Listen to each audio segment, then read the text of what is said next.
उर्दू के मारूफ शायर मेराज फैज़ाबादी की पोती इस वक्त फ़रहान नदीम हमारे साथ ख़ास बातचीत करने के लिए मौजूद हैं। इन्होंने छोटी सी उम्र में अंग्रेज़ी में शायरी शुरू की है, कई कहानियाँ लिखती हैं, क्राइम पे ख़ास तौर से इनकी ख़ास दिलचस्पी है। फ़रहान नदीम, आपका बहुत इस्तकबाल है।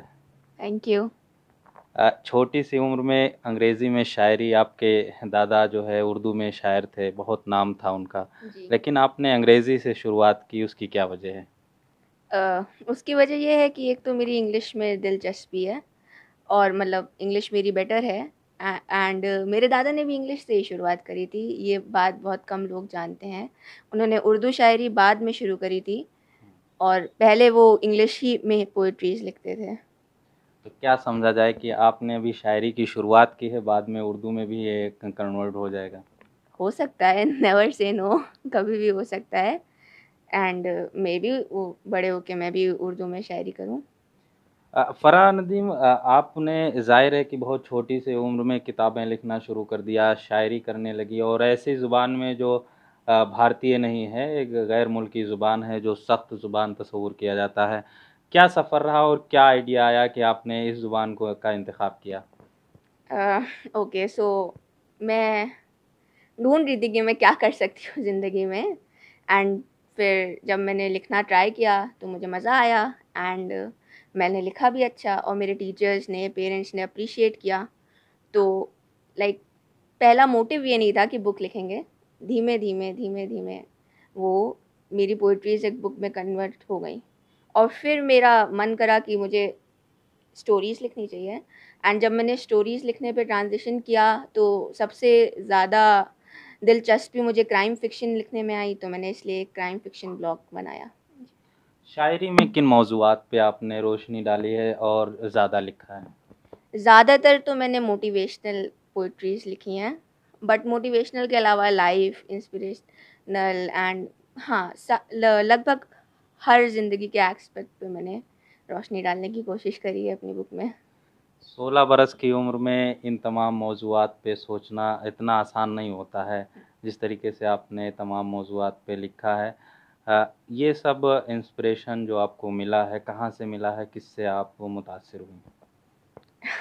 ये इसका जवाब देना थोड़ा मुश्किल होगा क्योंकि मेरे खुद के दादा इतने बड़े उर्दू शायर थे। और उसके अलावा इंस्पिरेशन अगर आप कहें तो मेरे पेरेंट्स मेरे लिए बहुत बड़ी इंस्पिरेशन रहे, मेरा भाई मेरे लिए इंस्पिरेशन रहा।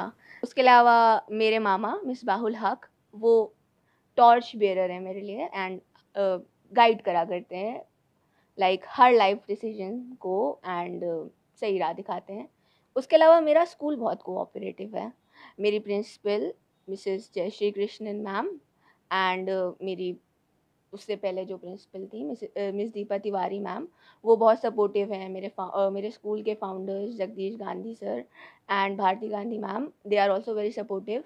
एंड अदर देन दैट मेरे मेंटोर उत्पल देव सर, जिन्होंने इस बुक का फॉरवर्ड भी लिखा है, वो उन्होंने मेरी बहुत हेल्प करी इस बुक को लिखने में बिकॉज इसकी एडिटिंग में एंड जो छोटी छोटी ग्रामेटिकल मिस्टेक्स थी वो सुधारने में। तो या एंड उनके अलावा सभी टीचर्स बहुत कोऑपरेटिव हैं एंड मुझे टाइम टू टाइम बताया करते हैं कि मैं कैसे इम्प्रूव करूँ। शायरी करना कितना आसान है? क्योंकि अंग्रेज़ी में आप जैसी छोटी उम्र के जब बच्चे आते हैं, शायरी करते हैं, तो क्या क्या जो ख़ास तौर से हम अपनी ज़ुबान में शायरी नहीं लिख पाते हैं, किस तरीके से आइडिया आया, कितनी मुश्किलात आईं? हाँ, मुश्किलात ऐसा होता है कि जैसे अभी आपको कोई आइडिया आया तो आपने शुरू की 1-2 लाइन लिख दी या बीच की 1-2 लाइन लिख दी और फिर जब भी मौका मिला तो उसको कंप्लीट कर दिया। तो मुश्किल आती है थोड़ी कभी-कभी, जैसे कोई आइडिया नहीं आता, लेकिन अगर आपके पास आइडिया है तो फिर ज़्यादा मुश्किल नहीं होती बिकॉज़ फिर उनको सिर्फ़ वर्ड्स में कन्वर्ट करना होता है। हुँ। आइडियाज़ कैसे आपने तलाशे और किन आइडियाज़ पे ज़्यादा ज़ोर दिया? चूँकि इस उम्र में बहुत सारे ख़यालात आते हैं और उनको तहरीर करना, लिखना एक अलग ज़ुबान में मुश्किल होता है। तो किन आइडियाज़ पे आपने ज़्यादा फ़ोकस किया, वो ख़यालात कैसे आपने लिखे? मैंने सबसे ज़्यादा फ़ोकस मोटिवेशनल लिखने पे किया बिकॉज़ मुझे लगता है इस उम्र में लोगों को मोटिवेशन की ज़रूरत होती है। मुझे ज़रूरत थी एंड सभी को होती है बिकॉज़ ये वो उम्र होती है जब लोग सोच रहे होते हैं उन्हें अपनी ज़िंदगी में आगे जाके क्या करना है। तो इसलिए मैंने मोटिवेशनल लिखने पे ज़्यादा ध्यान दिया और मेरी ज़्यादातर पोएम्स मोटिवेशनल हैं। क्या मकबूलियत हुई जब मंज़र आम पर आई, तो लोगों ने क्या उस पे रद्द अमल दिया, रिएक्शन रहा लोगों का?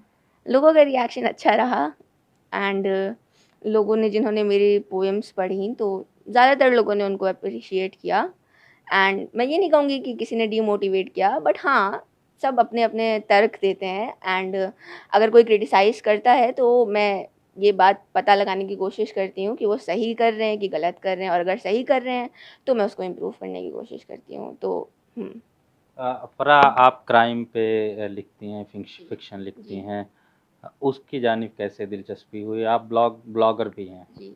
जी, मेरा ब्लॉग है जहाँ पे मैं क्राइम फ़िक्शन स्टोरीज़ लिखती हूँ एंड मुझे नहीं पता उसकी दिलचस्पी मुझे कैसे हुई।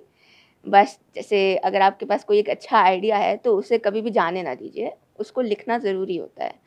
तो जब मैंने लिखना शुरू किया तो मुझे अंदर से दिलचस्पी आई, तो फिर इसलिए मैंने सोचा कि इसको क्यों ना एक ब्लॉग का शेप दे दिया जाए, और इसलिए मैंने ये अपना ब्लॉग बनाया, क्राइम फ़िक्शन ब्लॉग। इन सब चीज़ जो लिखती हैं आप और ख़ास तौर से शायरी कर रही हैं, आगे चल कर के किन चीज़ों में तब्दील करना है और आगे किन बुलंदियों को छूना है? मैं राइटर बनना चाहती हूँ। ऐसा नहीं है कि मैं बड़े होके लिखना छोड़ दूँगी, लेकिन ये बात भी सब जानते हैं कि लेखकों की ज़िंदगी बहुत मुश्किल होती है। इसलिए मैं लिखूँगी, लेकिन उसके साथ-साथ मुझे इन्वेस्टिगेटिव जर्नलिज़्म भी परस्यू करना है एंड जर्नलिज़्म में मेरा बहुत इंटरेस्ट है एंड आप समझ सकते होंगे क्योंकि आप भी जर्नलिस्ट हैं एंड हाँ, इसलिए मुझे जर्नलिज़्म आगे परस्यू करना है। इन्वेस्टिगेटिव जर्नलिज़्म इसलिए क्योंकि जैसे कि मैंने बताया कि क्राइम में मेरी दिलचस्पी है, तो जिस चीज़ में आदमी को दिलचस्पी हो, आदमी को वही परस्यू करना चाहिए। इसका पूरा जवाब आपने नहीं दिया कि इन्वेस्टिगेटिव जर्नलिज़्म जो तहकीकी जर्नलिज़्म है, उस पे उसको ही आप क्यों ज़्यादा पसंद कर रही हैं, उस जानिब क्यों बढ़ेंगी? क्योंकि मुझे लगता है इन्वेस्टिगेटिव जर्नलिज़्म एक तरीके से सबसे ज़्यादा इम्पोर्टेंट जर्नलिज़्म है। क्योंकि जब तक कोई अ, क्या कहते हैं उसको, सीन्स के पीछे क्या चल रहा है उसको आगे नहीं लाएगा, तब तक लोग समझ नहीं पाएँगे, और जब तक वो समझ नहीं पाएँगे तब तक वो सही डिसीजंस नहीं ले पाएँगे अपने लिए। एंड मैं ये नहीं कह रही हूँ कि मैं किसी को कोई फ़ोर्स करूँगी कोई आइडियोलॉजी बनाने के लिए या कोई डिसीजन लेने के लिए, बट कम से कम उन्हें एक क्लियर पिक्चर मिलेगी अगर मैं जो as a journalist, investigative journalist पूरी पिक्चर सामने रखूँगी तो उनको एक आइडिया मिलेगा कि उन्हें क्या करना चाहिए। बहुत शुक्रिया फ़रहान नदीम। तो ज़ाहिर है कि इस छोटी-सी उम्र में 16 बरस की उम्र में उन्होंने कई सारे किताबें लिखी हैं, मज़ामीन लिखे हैं, शायरी लिखी हैं और इनका आगे जो जाने का मकसद है वो जर्नलिज़्म में है, सहाफ़ती मैदान में नुमायाँ किरदार अदा करना चाहती हैं। लेकिन मौजूदा जो 16 बरस की उम्र में जो इन्होंने कारनामा अंजाम दिया है वो हैरानकुन है। ईटीवी भारत के लिए लखनऊ से खुर्शीद अहमद।